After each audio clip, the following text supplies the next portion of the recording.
Hi guys, இன்னைக்கு எதை பற்றி பார்க்க போகிறோம்னா ஒரு சில சிஎஸ்கே அண்ட் இன்ட்ரெஸ்டிங் கிரிக்கெட் அப்டேட்ஸோட நான் வந்திருக்கேன். ஸோ ஒன் பை ஒன்னாக இந்த வீடியோவில் எல்லாத்த பற்றி டிஸ்கஸ் பண்ணலாம். வீடியோ கண்டிப்பாக இன்ட்ரெஸ்டிங்காக இருக்கும். வீடியோக்களை தெரிஞ்சு மறக்காம சேனலை சப்ஸ்கிரைப் பண்ணிக்கோங்க. இது வாங்க வீடியோ தெரிஞ்சுக்கலாம். வீடியோ ஆரம்பிக்கிறதுக்கு முன்னாடி ஒரு சின்ன பெய்ட் ப்ரொமோஷன். உங்களுக்கு ஸ்கிப் பண்ணிக்கணும்னு தோணுச்சுன்னா கண்டிப்பாக ஸ்கிப் பண்ணிக்கோங்க, நோ இஷ்யூஸ். உங்களுக்கு ஜெனுவனாக இன்ஸ்டாகிராமில் ஃபாலோவர்ஸ் இன்க்ரீஸ் பண்ணணுமா? இப்போ நான் சொல்ல போகிற இந்த வெப்சைட் தான் உங்களுக்கு ஹெல்ப்ஃபுல்லாக இருக்க போகுது. ஸோ டிஸ்கிரிப்ஷன் அண்ட் பின் கமெண்ட்டில் இருக்கிற வெப்சைட் லிங்கை ப்ரெஸ் பண்ணிக்கோங்க. லாங்குவேஜை இங்கிலீஷாக சேஞ்ச் பண்ணிக்கோங்க. உங்களோட Instagram user name and password போட்டு வெப்சைட்டில் லாகின் பண்ணிக்கோங்க. ஸோ நெக்ஸ்ட் பேஜில் உங்களுக்கு வந்து நிறைய டேப்ஸ் வந்து ஷோ ஆகும். அதில் கெயின் ஃபாலோவர்ஸை ப்ரெஸ் பண்ணிக்கோங்க. தென் அகைன் நெக்ஸ்ட் பேஜில் பார்த்தீங்கன்னா வந்து உங்களோட யூசர் நேம், இன்ஸ்டாகிராம் யூசர் நேமை வந்து டைப் பண்ணிக்கோங்க. அண்ட் கீழே இருக்கிற அந்த கிரீன் கலர் ஃபைண்ட் யூசர் பட்டனை வந்து ப்ரெஸ் பண்ணிக்கோங்க. தென் லோட் ஆகி நெக்ஸ்ட் பேஜில் பார்த்தீங்கன்னா உங்களோட இன்ஸ்டாகிராம் ப்ரொஃபைல் பிக் காட்டும். அதுக்கு கீழே வந்து நம்பர் ஆஃப் ஃபாலோவர்ஸ் எவ்வளோ இன்க்ரீஸ் பண்ணணும்னு கேட்கும். ஸோ நீங்கள் வந்து மினிமம் லீஸ்ட் அமௌண்ட்டே வந்து செலக்ட் பண்ணிக்கோங்க. தென் இந்த கிரீன் கலர் ஸ்டார்ட் பட்டனை ப்ரெஸ் பண்ணிட்டு உங்களோட இன்ஸ்டாகிராம் அக்கௌண்ட்டை லாகின் பண்ணி பார்த்தீங்கன்னா உங்களுக்கு ஃபாலோவர்ஸ் ஒன் பை ஒன்னாக கெயின் ஆகிட்டே இருக்கும். தோனி நேற்றுக்கு தமிழ்நாடோட செகண்ட் இன்டர்நேஷனல் ஸ்டேடியமா இப்போ ரெடி ஆகி இருக்கிற வேலம்மாள் கிரிக்கெட் ஸ்டேடியம் வந்து இனாகிரேட் பண்ணியிருப்பாரு. ஸோ நேற்றுக்கு அதான் டாக் ஆஃப் த டவுனாக இருந்தது. நிறைய ஃபோட்டோஸ் வந்து ஷேர் ஆகியிருந்தது. ரொம்ப நல்லா இருந்துச்சு அதெல்லாம் பார்க்கறதுக்கு. ஒரு சின்ன ஃபன் கேமே தோனி ப்ளே பண்ணியிருந்தாரு. அண்ட் விக்கெட் கீப்பர் அந்த கேமில் ஒரு சின்ன பையன் நின்றுட்டு இருந்தா, ஓகேங்களா. ஸோ தோனி ஸ்டேடியம்குள்ளே வந்தோடனே ரெஸ்பெக்ட்ஃபுல்லாக வந்து அவரோட காலில் விழுந்து he took Dhoni's blessings. So அது வந்து ஒரு சூப்பரான மூமெண்ட். அந்த வீடியோ தான் ரொம்ப வைரலாக வந்து ஷேர் ஆகிட்டு இருந்தது. தோனி நிறைய அச்சீவ்மெண்ட்ஸ் பண்ணியிருக்காரு, நம்ம எல்லாருக்குமே தெரியும். ஸோ கிரிக்கெட் ஃபீல்டை தாண்டியுமே வந்து அவர் நிறைய அச்சீவ்மெண்ட்ஸ் பண்ணியிருக்காரு. அவர் ஆர்மியில் வந்து ஒர்க் பண்ணியிருக்காரு அப்படிங்கிறது எல்லாருக்குமே தெரியும். இப்போ அவர் ஒரு சர்டிஃபைடு ட்ரோன் பைலட்டாக மாறி இருக்காரு. தோனி இப்போ அவரோட டிஜிசிஏவே கம்ப்ளீட் பண்ணியிருக்காரு. அதாவது drone pilot certification program with Garuda Aerospace. இது தோனி வந்து அவரோட ஃபேஸ்புக் அக்கௌண்ட் இருக்கு பார்த்தீங்களா, அதில் வந்து ஒரு அஃபிஷியல் போஸ்ட்டாக வந்து வெளியிட்டிருப்பாரு. Now let's come back to the stadium, Velammal cricket stadium. So இந்த ஸ்டேடியமில் வந்து ஐபிஎல் மேட்சஸ் ஹோஸ்ட் பண்ண முடியுமா அப்படிங்கிறது தான் நிறைய பேருக்கு சந்தேகம். இன் ஃபியூச்சர் கண்டிப்பாக எங்கள் ஐபிஎல் மேட்சஸ்லாம் ஹோஸ்ட் செய்யப்படும் அப்படிங்கிறது தான் நிறைய ரிப்போர்ட்ஸில் பார்க்க முடிஞ்சது. இன் ஃபியூச்சர் சிஎஸ்கேட செகண்ட் ஹோம் வென்யூவா இந்த Madurai Velammal international cricket stadium இருக்கிறதுக்கான சான்சஸ்மே ஹையா இருக்கு. ஆர்ஆரோட ஃபர்ஸ்ட் ஹோம் பேஸா வந்து ஜெய்ப்பூர் இருந்தாலும் அவங்க எவ்ரி இயர் வந்து குவஹாட்டியில் அட்லீஸ்ட் ஒரு 2 மேட்சஸ் ஆவது ப்ளே பண்ணுவாங்க இல்லையா.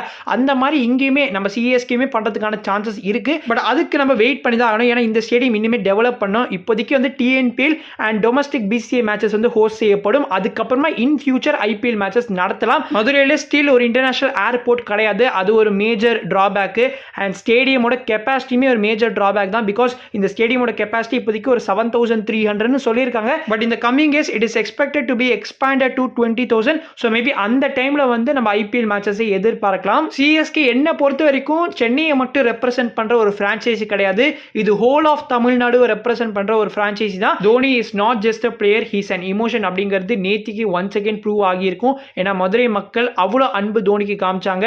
ஸோ ஏர்போர்ட்லயா இருக்கட்டும், ஸ்டேடியம்லயா இருக்கட்டும், அவ்வளோ கூட்டம் இருந்தது. It was packed literally. In future கண்டிப்பா சிஎஸ்கே மேட்சஸை வந்து நம்ம மதுரையில் நடத்தினா எந்த ஒரு பிரச்சனையும் இருக்க போறது கிடையாது. ஏன்னா கூட்டம் ஜேஜேன்னு வரப்போகுது. பிசிஏ கிட்ட வந்து ஐபிஎல் ஆக்ஷனுக்கு டேட் கேட்டா WPL ஆக்ஷனுக்கு டேட் சொல்லியிருக்காங்க. அதுவும் அவங்க சொல்லல, நம்ம ESPN கிரிக்கெட் இன்ஃபோ தான் வந்து ரிப்போர்ட் பண்ணியிருக்காங்க. ஸோ நவம்பர் 25லேருந்து நவம்பர் 29 வந்து WPL ஆக்ஷன் நடக்க போகுது கைஸ். அண்ட் நவம்பர் 5 அன்னைக்கு பார்த்தீங்கன்னா வந்து ரிட்டன்ஷன் அனௌன்ஸ் பண்ணுறதுக்கான டெட்லைன் வந்து சொல்லியிருக்காங்க.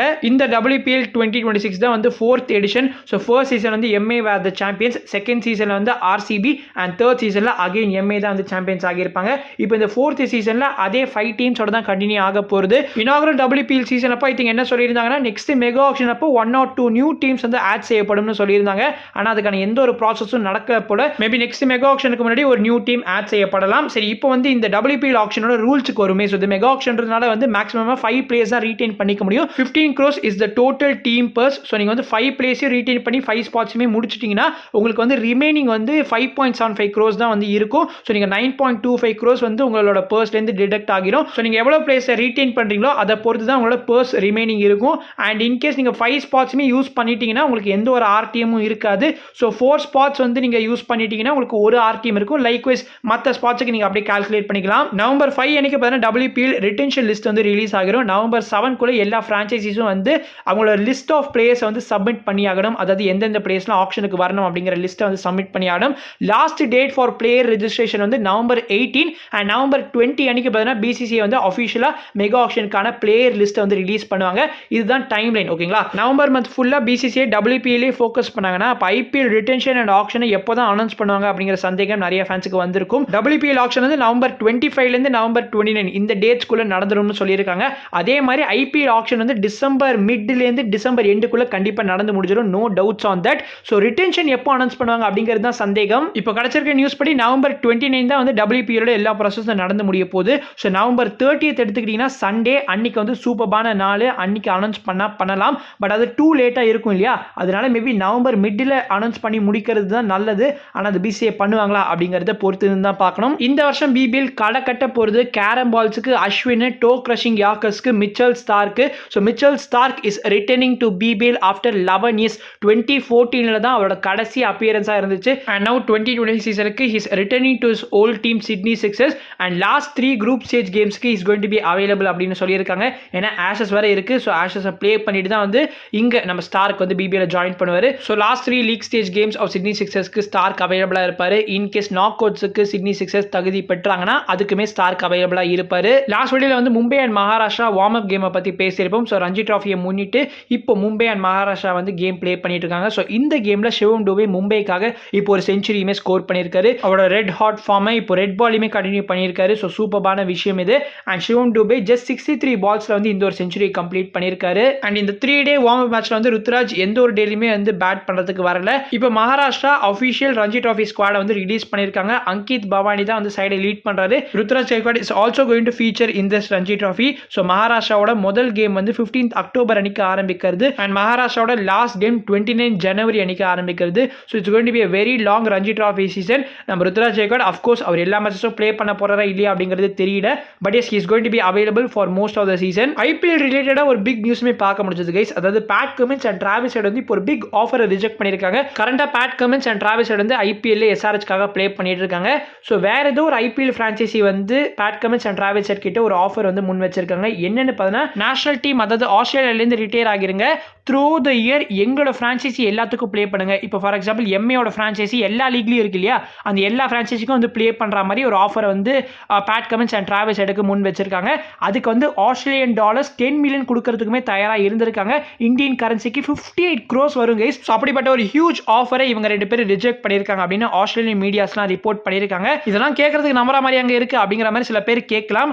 ஆனால் கிரிக்கெட் க்ளோஸாக ஃபாலோ பண்ணுற எல்லாருக்குமே தெரியும். அதாவது எஸ்பெஷலி ஃப்ரான்ச்சைசி கிரிக்கெட்டை நான் சொல்ல வரேன். ஸோ இதில் வந்து இங்கே நிக்கோலஸ் பூரன் மாதிரி பிளேயர்லாம் எடுத்துக்கிட்டிங்கன்னா மோஸ்ட் ஆஃப் த MA ஃப்ரான்ச்சைசியில் வந்து தலைமை இருப்பார். ஓகேங்களா. ஸோ MA எமிரேட்ஸில் இருக்காரு, இப்போ MA கேப் டவுனில் வந்துட்டாரு. கூடிய விரைவில் MAயுமே வந்து வாங்குறதுக்கான சான்சஸ் இருக்கு. ஸோ மறைமுகமாக வந்து சில பிளேயர்ஸ்ல வந்து ஒரு ஃப்ரான்ச்சைசியோட அசோசியேட் ஆகி தான் இருக்காங்க. ஸோ நம்ம CSK எடுத்துக்கிட்டிங்கன்னா டெவான் கான்வே வந்து கன்சிஸ்டன்ட்டாக வந்து 3 ஃப்ரான்ச்சைசிக்கும் ப்ளே பண்ணிட்டு இருந்தார் இல்லையா. CSK, JSK அண்ட் TSKக்காக ப்ளே பண்ணிட்டு இருந்தாரு. ஆனால் இப்போ JSKலேருந்து லீவ் ஆகிட்டாரு, DSGயை ஜாயின் பண்ணியிருக்காரு. லைக்வைஸ் TSK அண்ட் CSK அப்படின்னு அடுத்தடுத்து அவர் லீவ் ஆக தான் போறாரு அப்படிங்கிறது ஆல்மோஸ்ட் கன்ஃபார்ம் தான். No back to the topic. Pat Cummins and Travis ஹெட்டுக்கு யார் இந்த ஆஃபரை முன் வச்சிருப்பாங்க அப்படின்னு கொஞ்சம் அலசி ஆராய்ஞ்சப்போ கண்டிப்பாக எனக்கு கிடைக்கல தான். பட் இருந்தாலும் ஐ ஃபீல் MA தான் இருக்கணும். ஏன்னா அவங்க கிட்ட தான் பணம் பலம் அதிகமாக இருக்கு. BBLயுமே இப்போ வந்து பிரைவேடைஸ்டாக மாற போகிறது அப்படிங்கிற மாதிரி ஒரு செய்தி பரவிச்சு இல்லையா. அதாவது BBLயுமே வந்து IPL ஓனர்ஸ்லாம் வர போறாங்கன்னு சொல்லியிருந்தாங்க. ஸோ மேபி MA வாங்க போகிற ஃப்ரான்ச்சைசியில் வந்து பேட் கமின்ஸ் அண்ட் டிராவிஸ் ஹெட்டுக்கு ஒரு ஆஃபர் வச்சிருக்கலாம். அது கூட சேர்த்து என்னோட எல்லா ஃப்ரான்ச்சைசிக்கும் ப்ளே பண்ணுங்கப்பா அப்படிங்கிற ஒரு ஆஃபரையும் முன் வச்சிருக்கலாம். ஸோ எல்லாமே என்னோட தியரி தான். நீங்க என்ன நினைக்கிறீங்க? Bad Cummins and Travis head இந்த மாதிரி ஒரு ஹியூஜ் ஆஃபரை ரிஜெக்ட் பண்ணதுக்கு என்ன ரீசனாக இருக்கும்? இன்டர்நேஷனல் கிரிக்கெட்டில் bad Cummins and Travis head கிடைக்கிற இன்கம்மை விட அதிகமான இன்கம் கொடுக்கறதுக்கு அந்த ஃப்ரான்ச்சைசி ரெடியாக இருந்தாலுமே தே ஹவ் ரிஜெக்டட்னா that shows nation comes first. Canada super 60 இப்போ ஆரம்பிச்சிருக்கு. ஸோ இந்த லீகை வந்து ஸ்டார் ஸ்போர்ட்ஸ் 1ல டெலிகாஸ்ட் பண்ணுறாங்க. ஸோ டைம் இருந்தால் கண்டிப்பாக செக் அவுட் பண்ணுங்க. ஐ திங்க் மார்னிங் தான் டெலிகாஸ்ட் பண்ணுறாங்க. ஸோ கண்டிப்பாக பார்க்கறது கஷ்டம் தான். டைம் இருந்தால் பாருங்க கண்டிப்பாக. இந்த லீக்ல நம்ம JSKயோட நியூ சைனிங் ஜேம்ஸ் வந்து பிராம்டன் பிளிட்ஸ் சைட்காக ப்ளே பண்ணிட்டு இருக்காரு. ஸோ ஃபர்ஸ்ட் கேமில் 56 runs ஆஃப் 25 balls வந்து ஸ்கோர் பண்ணியிருந்தாரு.